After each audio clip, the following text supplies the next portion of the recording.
Hey guys, this is my 2009 XC90 with a D5 engine, and I'll be replacing timing belt and water pump today. It is fairly simple job, so I'll try to keep this video as short as possible. So let's get into it.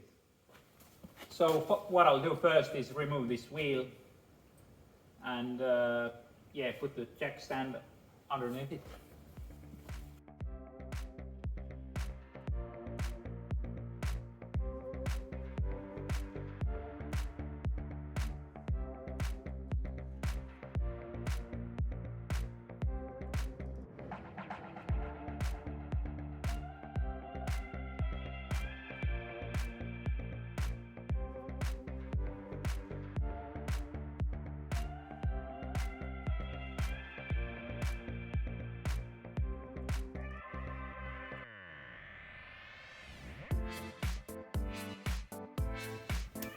So next I'll remove this plastic.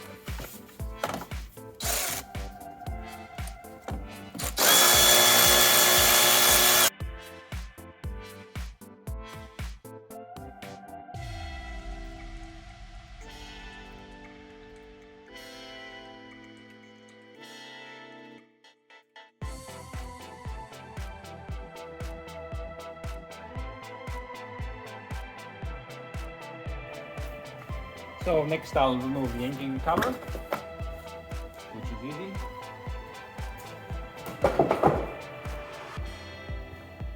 Then your accessory belt cover, which is two T27s, I think.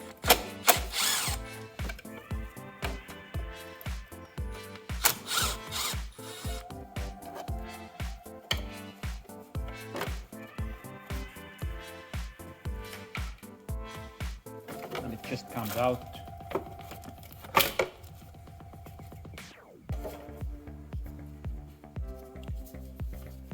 So now I can do this, and you can usually just get it off the way a little bit.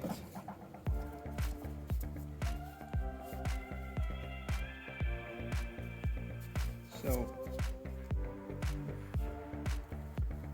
for the timing belt cover, it's just these clips here, and there's a 10mm bolt there.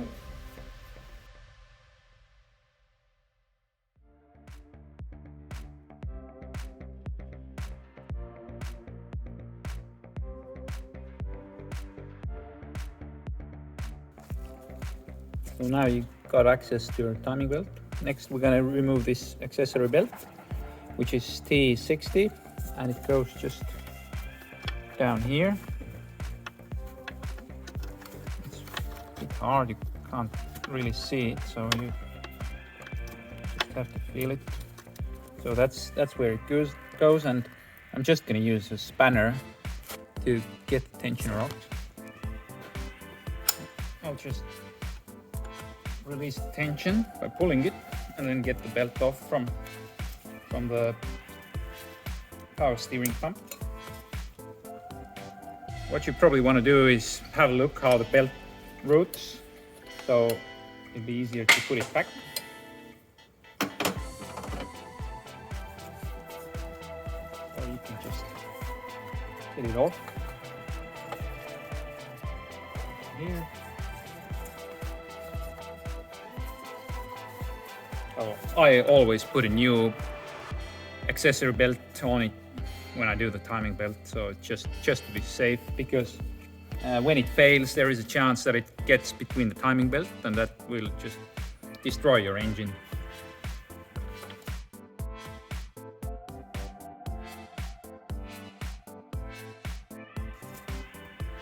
Next I'll use 27mm socket and the long extension to turn the engine to get the timing belt marks lined up. So it's roughly lined up now.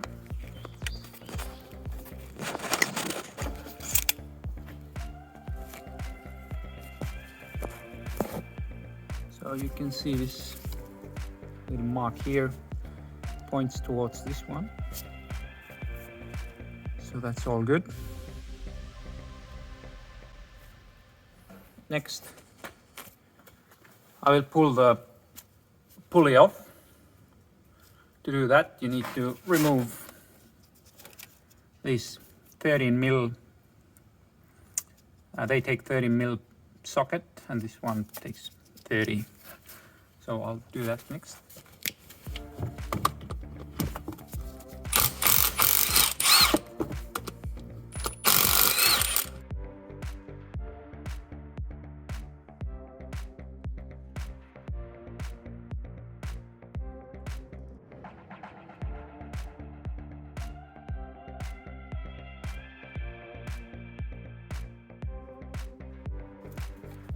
So it just comes off like this.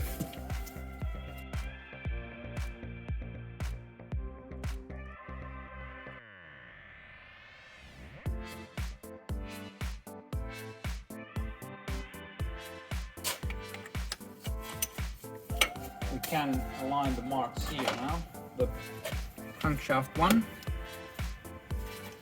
which I'll show you in a second. So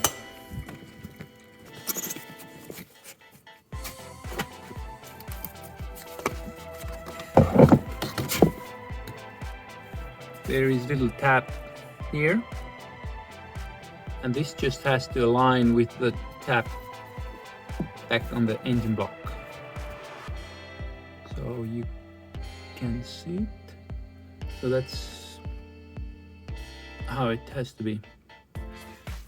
And then when we look up here again,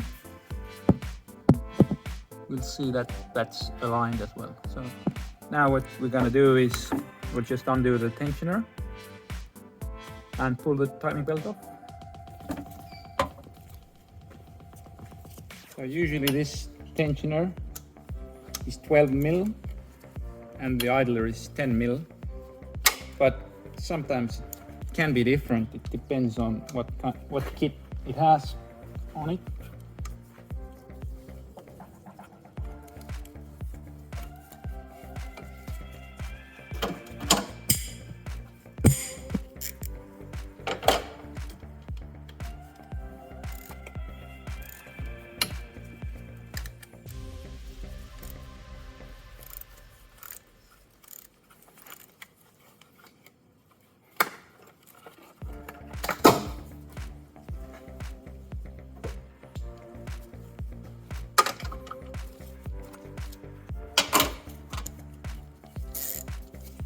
And the idler.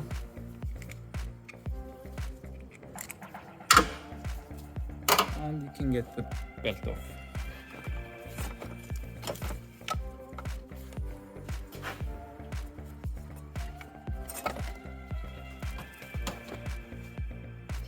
So you can see this is not really too bad.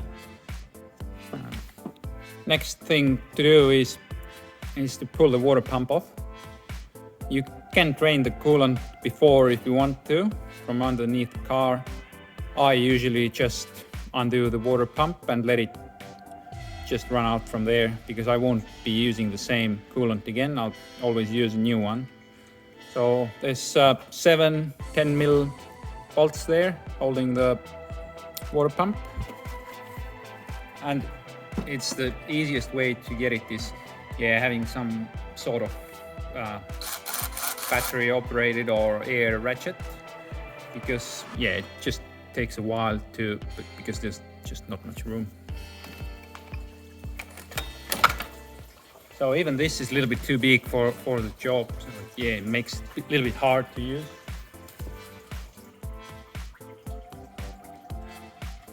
So now when most of the coolant is drained, you can just pull this off.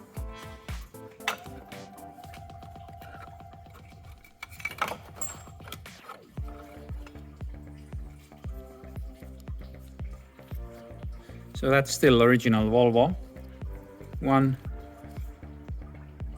There's probably nothing really wrong with it, but because it's not really expensive part, I generally replace them always together with the timing belt. And yeah, while you're here, you probably want to check your alternator freewheel clutch. So it has to, it's freewheeling one way, and the other way it's pulling. So if you move it back and forth quickly, you can feel it slipping, and then that means it's working. You can also check your other pulleys, your AC pump bearing. Yeah, they all seem to be okay. Also, you want to check that the camshaft seal wouldn't be leaking, which on these engines it's not really often you have to replace them. So, and usually when they're not leaking, I'm not replacing them. So these are the new parts I'll be putting on. They're SKF, idler, tensioner and the belt, the sticker, and water pump. So water pump usually comes with its own bolts, but the timing belt kit more often comes without them, so you have to reuse the 2 bolts you have here and the timing belt gasket. What I usually do is I'll put just a really thin coat of liquid gasket on it on both sides. That way it'll stay in place when you're putting the water pump in.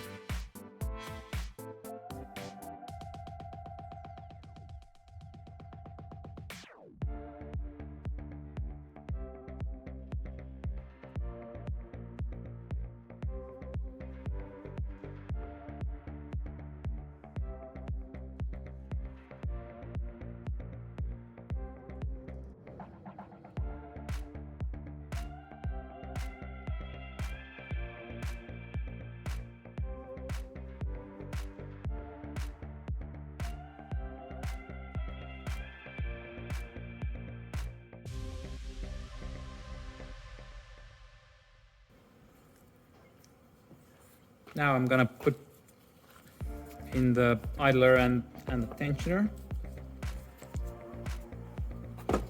So the water pump bolts, the correct torque for them should be 17 Newton meters.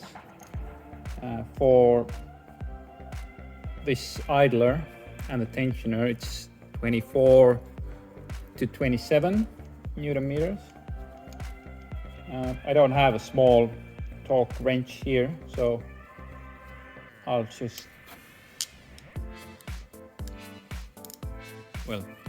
use this. For this one, for the tensioner, usually there is an arrow on it. I don't know if you can see it here, and it just shows which way you're supposed to tighten it, or tension the belt, I should say. It takes a 6mm Allen key.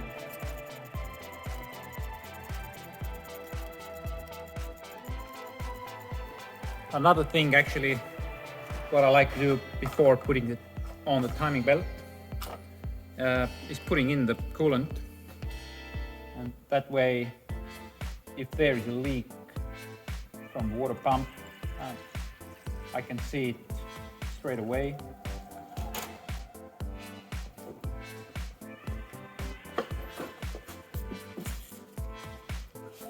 First, I usually just try to get it on the crankshaft pulley, which is easy to do from down here.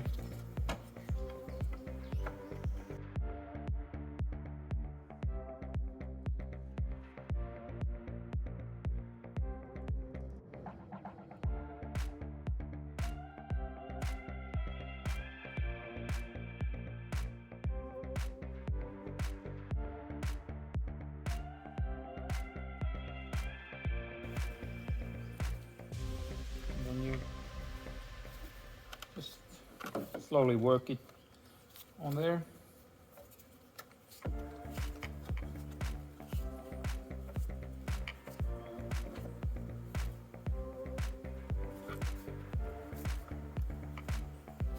Now what you do is you check your timing belt or timing marks. Make sure they're still where they have to be. That's all good. And then you can. So for tensioning the belt, I tighten this center bolt slightly, just slightly, so you could still move this bit here with the Allen key, and then you go anti-clockwise until this tab here ends up just past the center here, and then I'll turn it back clockwise until it comes back in the middle here, and then you tighten your center bolt to 24 to 27 Newton meters. So it's a bit hard to show you this in here, but you can see as I go counterclockwise, the tab just ends up in the middle here. I'll go past this and then come back, so it's just in the middle. And then what I will do next is up this, rotate the crankshaft at least 2 rotations, so the camshaft does at least 1 full rotation, and then align the marks again and check that they all align.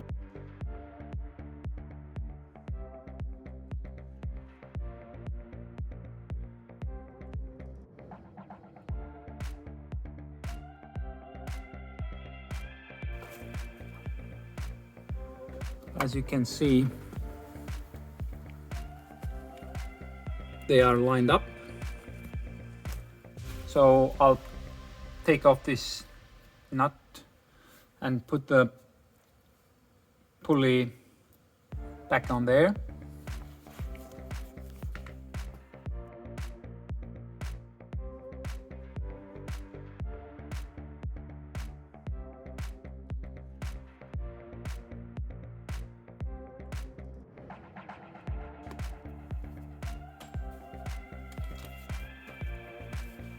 So the correct tension for this one is 300 Newton meters, and for this I think it is 35 Newton meters plus 50 degrees.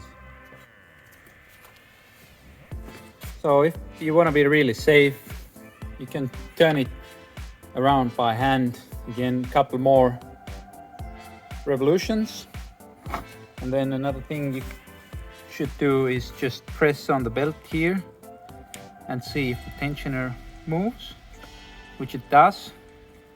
So that's how it should be. You should be able to move it from here.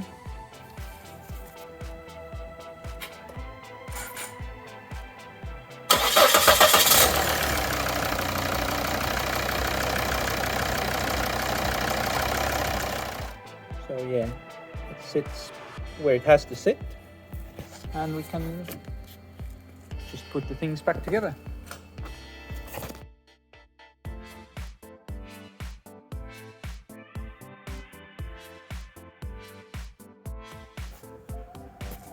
So the accessory belt is on.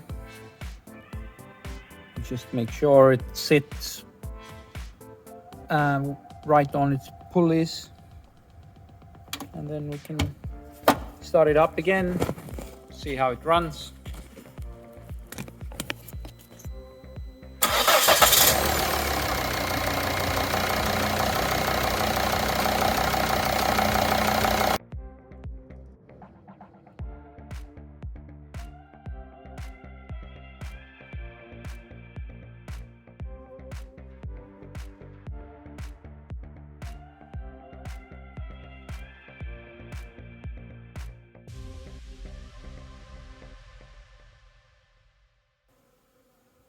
So I've finished replacing the timing belt. As you've seen, it is a fairly simple job and it took me about 2 hours. when you do it, don't be like me and use your torque wrench for doing up all the bolts and nuts. Other than that, yeah, really simple job.